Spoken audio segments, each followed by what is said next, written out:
Hey everybody, welcome to the 440 Guitar Podcast. My name is Jerrell Powell. Thank you so much for tuning up. You can catch the podcast on the streaming app of your choice. So if you have Spotify, please be sure to click that follow button. And if you have Apple Podcasts or Google Podcasts, be sure to click subscribe on those so you can get updated on the episodes for when they release, which is every Monday. And then lastly, you can also follow the podcast on Instagram, Facebook, Twitter. All those tags are on 440guitarpodcast.com. And also, if you wanted to get a t-shirt, coffee mug, or what have you, feel free to go to 440guitarpodcast.com and you can click buy 440 merchandise on the website. It'll take you there. Today, I am very excited as we have an amazing guitarist here on the show today. He's been playing guitar since the age of 6 and has been praised as a blues prodigy by the time he was around 12. He's been releasing records since the age of 14, and the Guitar World magazine has named him as the 16th best living blues guitar player in the world. Not to mention sharing the stage with legendary artists such as B.B. King, Andy Timmons, Joe Bonamassa, Kirk Fletcher, and many, many others. The 440 Guitar Podcast is proud to have Josh Smith on the show. Josh, how are you? I'm great, man. How are you doing? And thank you for having me. Oh, of course. It's my pleasure. Doing pretty well. Yeah, it's been a little bit hotter of a weekend this time around. It's been hotter technically throughout the summer, but not too bad. Not too bad. It's been a busy podcasting week for myself. Nice. I know the feeling. I've been doing a lot of talking myself this week into a microphone. Right. It's like the tables have turned, right? Exactly. Yeah. Oh man.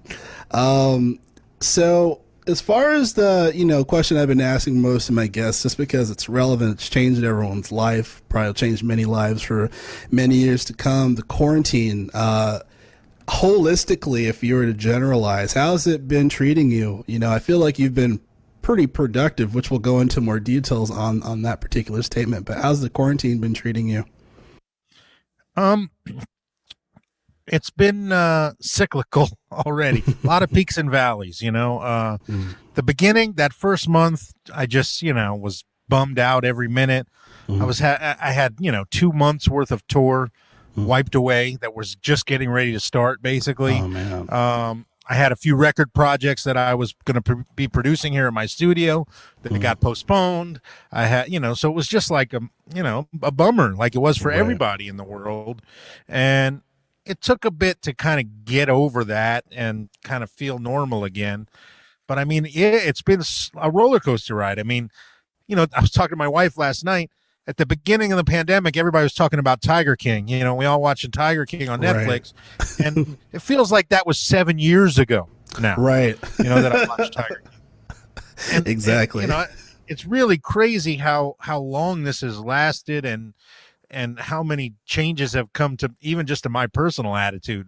So I've gone from not wanting to do anything, even skipping sometimes like 3 days without playing guitar, which literally in the last 30 years, I can count on one hand the amount of times I've gone more than 2 days without playing guitar. Like it doesn't happen. Wow. And it was happening regularly that first month and a half, Wow. So I had to get out of that mindset and find a way to be productive. So that meant like cleaning up all the leftover work I had, like guest spots on people's records that they've sent me to put guitar on, other guitar sessions, where it's just people hire me to play guitar, production projects that I was in the middle of for other artists that were ready to mix, getting into mix mode on those and things like that. And, I haven't written at all, which has been frustrating, but the inspiration ain't there. It's just been up and down, very up and down. Yeah. Most definitely. It's interesting, because I just not too long ago I released something, but before then I wasn't very inspired myself. It was just very hard to sit down and create and to think in that type of mindset. So, but I'm glad we're getting back on the horse and creating and playing guitar as we all love watching. Yeah, it's really weird because, I've been, like you said, I've been playing guitar now for almost 35 years. I'll be 41 in another week and a half. And I've been playing since I was 6 years old, and I've been playing professionally since I was 12 years old. So you're talking, 28 years of guitar playing, put money in my pocket. And basically the biggest part of that, the thing that I identify as, is an improviser. Someone who is creative on the fly and lives to be in the moment and playing with the band. Well, that's just been completely taken away. So now I have to get all my joy out of the other 10%, which is, practice and working in the studio and writing and still being creative. And it's still, don't get me wrong, it's all that stuff. I love it. But the biggest part of me, at least what I identify in my heart and in my brain as, has just been wiped away. And so that's difficult. Yeah, absolutely. Yeah, definitely from that perspective, as far as this is what I do, and now I physically can't do it because of everything going on. So, of course, obviously I'm a huge fan of your guitar playing. The first time I saw you live, I want to say it was earlier this year before the pandemic started, but I think it was Harville's in Santa Monica. I was on Instagram, and there was this little thing you put out. I was like, "Oh, I'm gonna be playing Harville's if anyone's there." I think it was on a Thursday, and I ran in the living room and I'm telling my wife, I'm like, "We gotta see Josh Smith. The tickets are $10 or $20." And she was like, "All right, sure," And then I ended up seeing you. So, which great, really, really awesome show. Thanks, so, man. Thank you. Yeah, of course. Harville's is always last minute for me. Really? Yeah, he always calls me, "Hey, on Tuesday, hey, can you play on Thursday?" And I'll be like, "Well, let me see." "Oh yeah, I can." But it's always very last minute. Yeah. It's like, lucky for you, I'm always available. Right. So on the 440 Guitar Podcast, we're really big on origin stories, how people got to where they are today. I know we're taking a time machine back, 20, 30 years, way back when, but tell me about your earliest memories of music in general for you. Yeah. Well, music was always in my house. My parents are not musicians, but they're just music fanatics. So my father still has an incredibly large vinyl collection, and we're big sports people in my house. So we would watch sports and listen to music. The sound would be off on the TV normally, and a record would be on. And in my house, that meant rock and roll, blues, jazz, soul, Motown, American music, basically. All of the great music that is from our country. And that's what I grew up hearing. We'd be watching the Yankee game and listening, B.B. King would be on, or Thelonious Monk would be on, or Otis Redding would be on. And, there's nothing better like that. What an education, Right. So I remember it even before I started playing the guitar. Not so much before I got the guitar, because I got the guitar when I was 3. So you don't really remember much from that time. But as far as the guitar itself, yeah, my dad just randomly, the day my sister was born, I was 3 years old. I had turned 3 just a couple days earlier, but my mom was pregnant and getting ready to go into labor. So my birthday got glossed over. Not that it matters. I was 3. But for some reason, that 4 days later, on the day my sister was born, my dad came home with a guitar for me. And on the way from the hospital, basically. And I don't know, just something clicked. I carried around the house with me everywhere I went. And by the time I was 6 and I could really, verbalize my wants, I said to them, I want to I want to learn how to play this thing.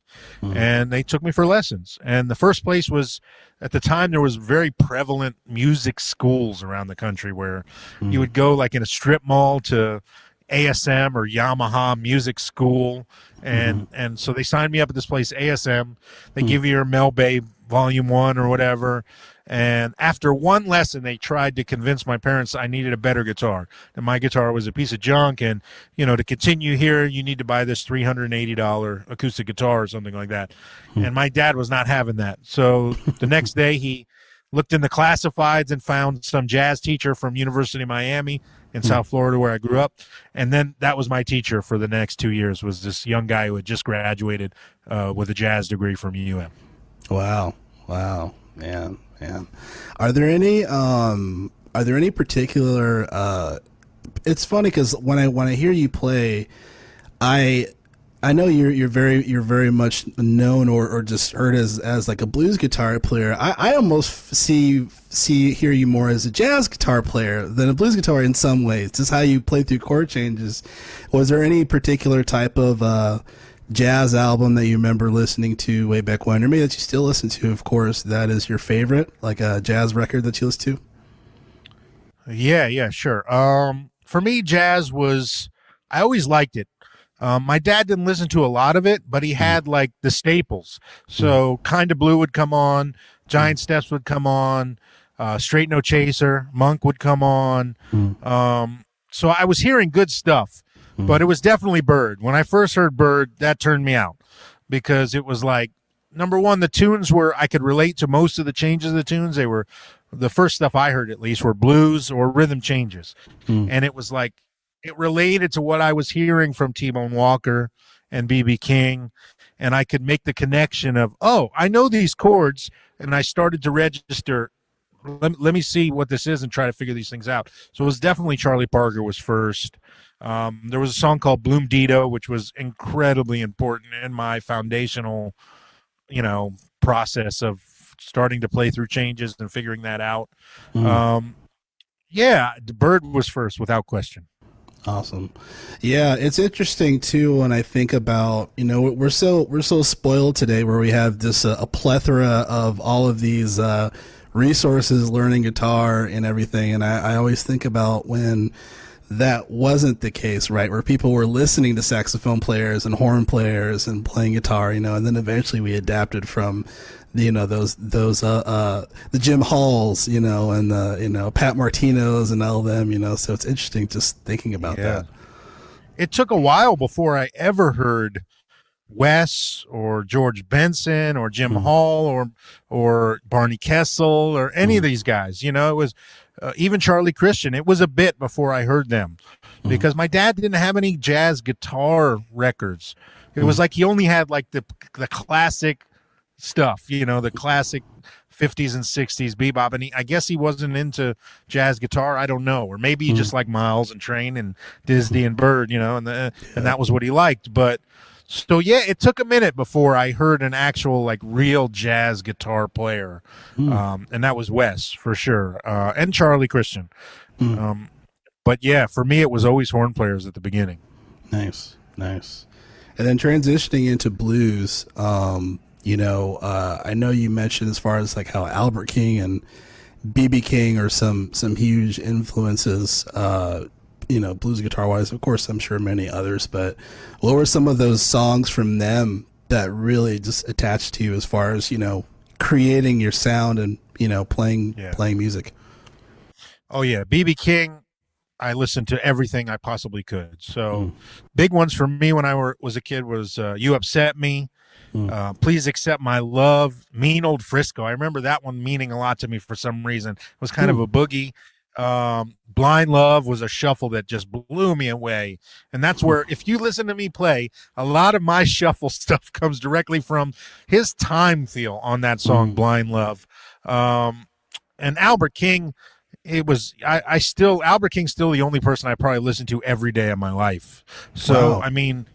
I remember vividly, my dad's record wall was just this big, shelf unit, and the bottom shelf was basically on the ground. And we got a new dog when I was a kid because our dog passed away, and we got a new younger puppy as the new dog, and he would pull records out of that bottom row and chew on the the jackets. And the ones we came home from somewhere, and he had ripped up Albert King, Livewire, Blues Power, which is live at the Fillmore. But I remember vividly having that ripped up cover in my hand, and then let's listen to this. When the record was fine, he didn't get to the record, and putting that in and hearing Blues Power for the first time, where he does the speech, and we've all got the blues. Some call them the Reds, some call them the Pinks, blah blah blah. And it was like. And he goes into that solo and the stops, and you get those stops with oh man, just that stuff changes your life, So Albert, BB, Otis Rush, first time I heard, So Many Roads or things like that, huge. Magic Sam, first time I heard All Your Love or Magic, even Magic Sam's version of Sweet Home Chicago was big for me. Buddy Guy, first time I met the blues. Stone Crazy, I remember hearing Stone Crazy and just thinking, this guy is freaking crazy. Like, this is nuts. But that stuff was always my favorite. And all that came kind of before I found Stevie Ray. And then when I saw Stevie Ray, that kind of cemented everything. It was like, okay, this is what I'm going to do with my life. Wow. So you actually had the opportunity to see him live, Stevie Ray Vaughan? No. Oh. But like you were saying earlier, we couldn't just search out and see things. So I'd heard some Stevie Ray on the radio, but my dad, I don't think he had any records. And, I was 10 when Stevie Ray passed. So, I'd heard, Pride and Joy on the radio. Probably heard Crossfire because it was the last single before he passed away. But, I'd never seen him. And someone gave me a VHS of Live at the El Mocambo before it was a release. It was just a bootleg. And that was my first time to actually see him physically playing guitar. Wow. And that blew me away because it was like the amount of effort and just heart and soul in his playing, and just to see it finally, it was, I'm going to do that. I know that's what I want to do. Yeah, absolutely. Yeah, it's so interesting when I'll continue to watch YouTube videos of Stevie Ray Vaughan playing live, and just so much is going on. I remember first he's singing, playing guitar behind his back, and just these insane mind-bending solos, and then eventually doing more research, like, oh my god, he was playing on like 13s, and just like how how strong he was, so just thinking about that in totality is kind of mind-blowing me. It was a big moment for me because it wasn't just the music. It was, man, this guy really means it. Every note he plays, he means that shit, and he feels it, and I wanted to feel that way, Yeah. I wanted to talk about your gear, but I wanted to talk about it in a different way. But the first thing I wanted to mention was the guitar that most people see you play, that you've had for 20 plus years, the Chappie, the good old the Chapin. The Chapin, yeah, the good old Chapin. When did you first buy that guitar? When did that happen? 2005, I think. 2005, so about 15 years ago, coming up on 16 years ago. So basically, Bill Chapin, who built this guitar, is a wonderful builder. At the time, he was living in San Jose, California. Now he lives in Portland, Oregon. And I met him through the gear page. The gear page was still kind of in its infancy, and a lot of people I knew were on there, and he had like a little following on there. He was kind of known as like this kind of, like a lot of these boutique guys are, a little bit of a genius, a little weird, he's that type of guy. So I knew I wanted a new Strat. I was a Strat guy, and I basically just reached out to him. We had a phone conversation, and within one phone call, I knew, like, okay, I need to have this guy make me a guitar, because he just knew more about solid body electric guitars than anybody I'd ever spoken to in my life.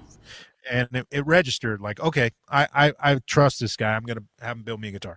So I order a Strat, and he builds me a Sonic Blue Stratocaster, and it's a great guitar, becomes my main guitar from the moment I get it. And I'm not long for having lived in LA at this point. I'd moved out from Florida, to be a session guy, a sideman. And next thing I knew, I had gotten this gig with Taylor Hicks, who won American Idol way back in 2007 or something like that, 2006. And basically, I needed a Telecaster. Well, I had my Strat from Chapin, and I didn't have a Tele at the moment. I had sold whichever was the last one I owned, and I had never been a big Tele guy. I liked them, and I always owned one and then get rid of it, and I just didn't have one at the moment. And so I had recently played an Esquire that had blown me away. It was a reissue of the Pine Body Esquire prototype from 1950 that Fender made, with a snake headstock, pine body, one pickup. And so I had asked Bill Chapin, hey, can you make me a guitar like that? And he said, yeah, absolutely. He knew a lot about that guitar. So he had made a pine body. he had made the neck with the same shape as the Strat he had made me, but one-piece maple neck instead of a rosewood board. And he was getting ready to kind of start doing it when I said to him, hey, man, I need a telly for this Taylor Hicks gig. I really just need it. Can you make that guitar a telly? And he's like, it's not going to be right. You want ash if you want a telly for that thing. And I'm like, okay, do you have an ash body? And he's like, yeah, I have it, and I could use the neck I already built you. How quick do you need it? And I said, yesterday. And he said, well, then it's got to be a solid color. And I said, okay. So he just sprayed it one coat of black, finished it, wound the pickups, put it together, and changed my life when I got the guitar. But it was supposed to be a pine-bodied Esquire. Wow. Yeah, that guy seems like a mastermind, like Q from James Bond or something. Yeah, it's funny. He literally told me, he said, when I ordered the first guitar, he goes, listen, this guitar will be great, but if you ever get me to build you a second guitar, that'll be the one, because I'll know you, and not only that, I'll have heard you play something I built, and I can gauge like what needs to change. And man, was he ever right? Wow, what a cool story. What a cool story. I wanted to talk about, I guess as far as just, it's funny, all the guitarists that I've, heard is just hear speak to about their pedals and about, effects and things of that nature. You have such an engineering type of mind with how you how you explain, exactly what's going on with your signal chain with these effects, and I know you've worked with as far as the myriad fuzz and everything, a lot of your signature pedals. I mean, have you always had that type of, I guess, just that type of attention to detail when it came to when you're playing guitar, or just I'm interested as far as how, just as far as was that always the case when it comes to what you want, how you want to sound? I do know how I want to sound, but that's changed over the years. But the constant is, it's not just about guitar. It's my personality. If I get interested in something, I want to know everything I can possibly know about that subject so I can be as good at it as possible. So during this quarantine, I've been drawing again like crazy, and I'm super comic book nerd. Nice. So now I know everything I could possibly fucking know about the tools that comic book artists use. What pencils, what pens, what lead type, what paper, what mark, and I've been I buy it all, and I'm practicing, and I'm learning what I like, and I'm that way about everything. When I put cameras in the studio, I'll ask my wife, well, what do you think? This one, and she'll say that one. And I'll go, yeah, you're right. And then I'll continue to do research for another 7 days before I'm sure that this is the right one for me, and I'm that way about everything. I can't help it. So as far as the gear goes, I want to know about everything so that I can make informed decisions and have an opinion. And then personally, what I like has changed over the years, and that was influenced a lot by my move to LA and my kind of, change into being someone who doesn't only just do Josh Smith music, who also has to pay bills and play for other people and get sounds that maybe aren't necessarily, when I was a kid, the sounds that I cared about. Yeah. So learning to do that changed the sounds that I care about, because I learned to like new things, and that influenced my selection of gear and all that. But if there's one constant to the gear and what I like, it's dynamics. I want gear that is incredibly dynamic with a lot of dynamic range, which normally involves getting rid of as much compression as I can. Yeah. I remember you talking a lot about that as far as how important that is, especially in a live setting, in particular. So, yeah, interesting. I wanted to talk about as far as when you make. You have multiple records out, and I always think of, when you're writing, when you're making a song in particular for someone special, I feel like that's where you're not only just challenged, but I feel like you're writing your writing in general as a guitarist or just as a musician, like it's very focused, or it could take time, or just like the process feels different. You know, I think of like Alice, you know, or a Naima, like songs like that. I know you wrote a song that was for your wife. Tell me, as far as like, when you make those songs, does the process of making them feel different, or is it, you know, like for me, when I wrote a song for my wife, that was probably it was probably the best song I ever written, strangely enough, but it took a lot of focus. Like, how was that experience for you? Well, every song is kind of its own little story, you know, and they all arrive in a different way. Now, you know, I've written, Jesus, in the last, you know, I've been with my wife for 18 years. So we've been married 18 years. We've been together 20. In those 20 years, I've probably written 30 songs about her, or 40, you know. But the one you're speaking of is Penance, which seems to be the one that everybody loves. And that song came just kind of like nothing, like super fast, out of thin air. I had an idea just like the day before to write a song in the Roy Buchanan kind of vein, because I'd always wanted to write a song like that. And that was literally the only thing I thought. And I remember driving in the car, and kind of that melody just came to me. And I got home and I wrote it, like, you know, in 5 minutes, probably, that song. And it's not the same. Every song is its own way. Sometimes lyrics come first, and then I write to the lyrics. Sometimes a rhythm comes first, or melody, and then you write lyrics to that. It's always different. The thing that I think separates my better songs from, you know, the songs that maybe aren't the best are, did they come with just complete divine inspiration or not? Those are the best songs. The ones where you sit down and force yourself to write, at least for me, are never as inspired as the ones that just show up on your doorstep. But sometimes you have to, you know, you got a project, you need to write some songs, and that's the way it works. So, but yeah, I prefer to normally let something come to me and then write, you know. Nice. Very cool.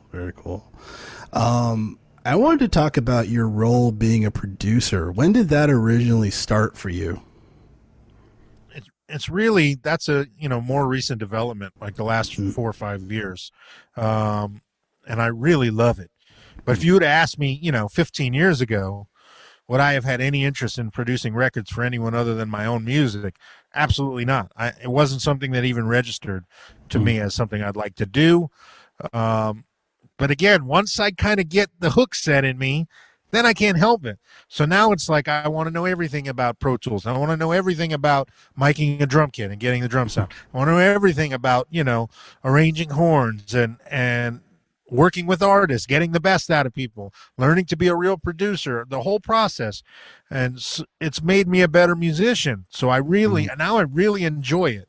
And it's, you know, it's been little by little to the point where now almost every year I produce, you know, a handful of records that are not mine. You know, people hire me to produce albums, and that's really, you know, it's kind of an honor, actually, because no matter what level they're on, they're trusting me to help them make their vision happen, and maybe make it better than they thought that it could ever be. And that's trust. You know, I appreciate the support in that, and it's been great. I really enjoy it, and enjoy the influence it's had over my own music and creativity. Awesome. Yeah, I was looking on Instagram as far as when you and Joe Bonamassa, you guys were helping contribute to Eric Gale's record. Yeah. Tell me about that experience. Yeah, so we just recorded Eric's album. It's produced by Joe and I, so it's co-production. So produced by Joe Bonamassa and Josh Smith. It's Eric's record.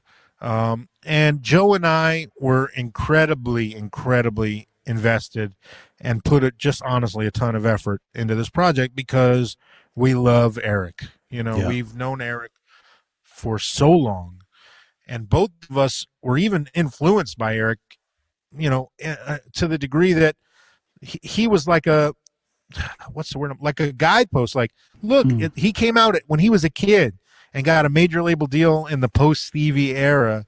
And it was like, it's possible. I remember clear as day so I'm 40, Eric's 46, 47, and I think 46. And, so he's a few years older than me, but he was in guitar magazines, when I'm 10 and I'm seeing that. And it's like, look, I can do this. He's 16. He's doing it. This is not an unrealistic goal. And I know Joe felt the same way, and Joe was out there too, even at 12 years old, he's 2 years older than me. So again, he was out there doing it, and I saw that. And then, we all know Eric's story and what he's kind of been through and his path. And he's come out the other side, and he's a tremendous person with a lot to say and a story to be told. And we really, really just desperately wanted to make him the best record that we could. And selfishly, I know me personally, I had a record I just always wanted to hear him make that I thought hadn't been made yet.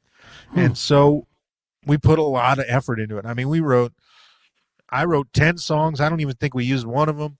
Joe wrote 10 songs. Eric wrote a bunch of songs. We co-wrote songs together with other writers. Probably went through 40 songs before we ended up on what we ended up for the record. Wow. And we pushed him hard in the process, and we were warning him for a year in advance, basically.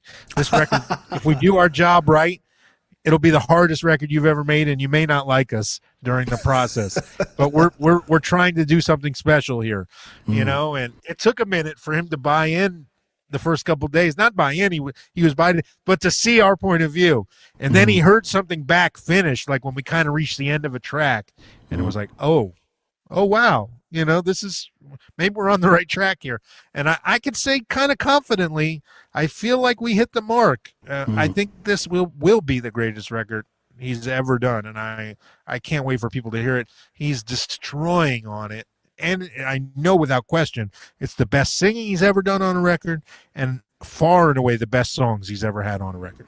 Wow. That's awesome.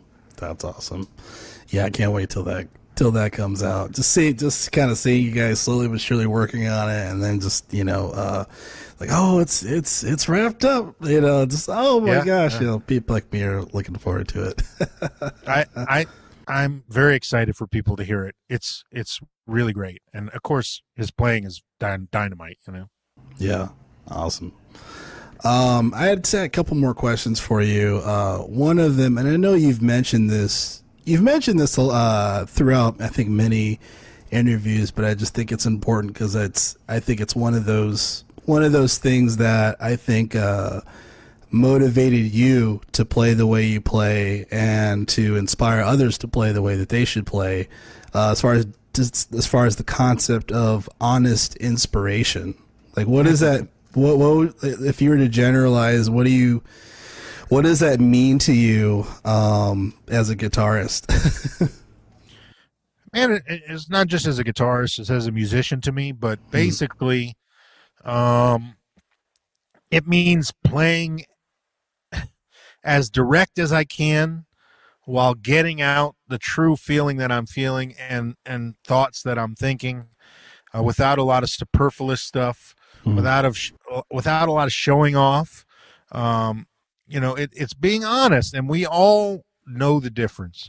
When we go to a show and we watch somebody playing, we know when that guy's going through the motions, when that guy's pandering to the crowd, and giving them only what they want, and playing whatever's going to get her. If especially in the guitar player world, we're very guilty of this, playing what's going to get a rise out of a room full of fucking guitar players.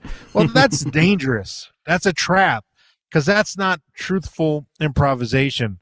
There's no honesty in that, and every day it's about, like, can I get closer to having no disconnect between what's going on in here in my head, what's going on in my heart, and what actually comes out in my hands, so that it's just completely honest and unfiltered.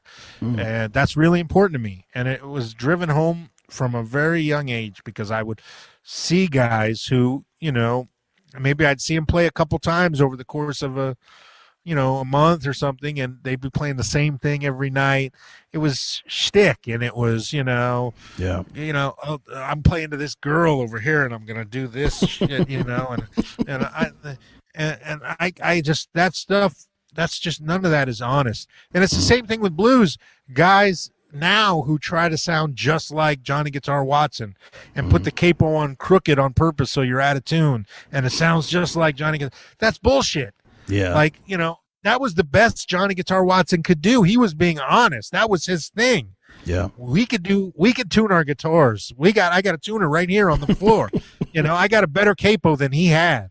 You know what I mean? If I want to do that. So that stuff drives me crazy. You can 100% honor Johnny Guitar Watson or Albert King and have all the essence of their playing in your playing without like pandering and just copying and, you know, playing down your abilities, whatever, to sound authentic. That stuff drives me crazy. Yeah. Yeah. No, I can't agree, and I can't agree more. Gino Matteo, we've talked about that on on the podcast previously, and yeah, it's so important to be honest, you know, as a musician. Well, dude, and blues and jazz are some of the worst offenders for like self-policing the music with other musicians. So it's like you got all these jazz guys who like, you know, oh, that's not jazz, it's too modern, and you know, it's not bebop. You know, you got this not people, you know, at the time people didn't even like Coltrane, you know, when he switched to post bop type stuff, and it was like, come on. It's like, you know, and then in blues, it's even worse. It's like, you know, you can't have those pedals and play the blues. You can't play that many notes and play the blues. You can't play that diminished chord and play the blues, or hang on that flatted fifth, or do this or do that. That's not the blues. And I learned long ago that what you know, how much you know, is never a negative. The more you know is always a positive. Right. And the fact that I may know more guitar than some other blues player doesn't make me a worse blues guitar player. It's the opposite. It makes me a better blues guitar player. It just gives me more things to bring into my blues playing, at least in my opinion. And it certainly doesn't mean that I respect the blues any less than that guy who refuses to open up take his blinders off and open his eyes, you know. Yeah, completely agree. Last question I had for you, future music coming from you. Can we expect anything coming out either sometime this year, early next year? What can we expect?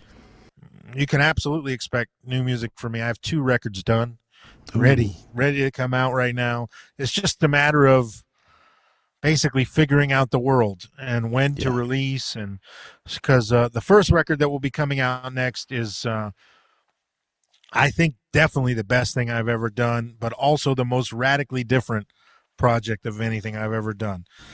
So I'm trying to decide the best course of action for this project and how to release it and promote it, because it is different. And so I don't know. I'm working on that. And then the record after that that's also done is more like, I would say, the spiritual follow to Burn to Grow, like more like my regular thing, blues, rock, you know, jazz, soul, like my thing, and more like, you know, a vocal regular record. But I'm most excited about this other record. And I'm almost nobody's heard it. I'm not talking about it. But I've never been as proud of something, and that's kind of all I'll say. Like I'm trying to make big things happen with it, so we'll see. Wow, reminds me of like the Wu-Tang album that no one's heard. Yeah, I could give it away for free like them. Oh man. Well, lastly, I wanted to give you the opportunity to plug anything that you wanted to plug for, you know, some fans that are, you know, listening and are watching. You know, but please, with all means. Well, I mean, definitely the thing I'm working on the most right now is my YouTube channel. So YouTube has launched a membership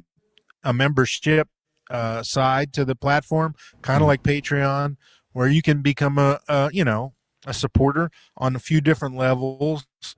And I launched it just about a week and a half ago, and it's been great so far.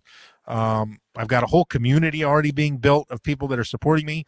So I'm really dedicating the rest of this year, and probably until COVID, you know, things get back to normal, to the YouTube channel, and as much effort as I can and as much content creation there. So please come over to YouTube and at least subscribe, but maybe join and become a member. And then the other thing would be, you know, be on the lookout for new TrueFire lesson content, or the ones I already have. And then, yeah, buy a Morgan Josh Smith amp or a Myriad Fuzz from Vemoram. And actually in January, you know, we talked a lot about this guitar, but in January I will have a signature guitar coming out with a big company that I can't talk about yet. That's all I can say. And I've been working on it for 2 years, and I'm really excited about it. So that's going to be a big deal for me when that happens in January. Awesome. Well, we will be looking forward to that. Josh Smith, it's been a great honor to have you on the show, sir. Thank you so much. Dude, thank you for having me, man. It's been a pleasure. Of course. Well, there you have it, folks. This is Jerrell Powell from the 440 Guitar Podcast. We'll jam again soon, and have a good day.